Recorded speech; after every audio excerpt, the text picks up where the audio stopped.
És una relació bona, perquè entengueu, la Generalitat de Catalunya estructura la seva administració esportiva al voltant de la Secretaria General de l'Esport.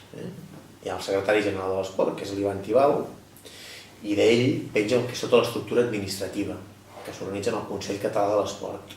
El senyor Tibau és el president i el Consell Català té un director, que en aquest cas jo faig aquestes funcions des de fa un any.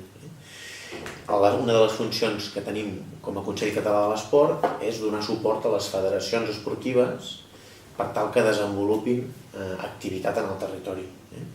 Per tant, la relació entre el Consell Català de l'Esport com a Generalitat de Catalunya i la Federació Catalana de Vela consisteix en establir cada any una relació, diguem, d'alguna manera, si voleu, contractual.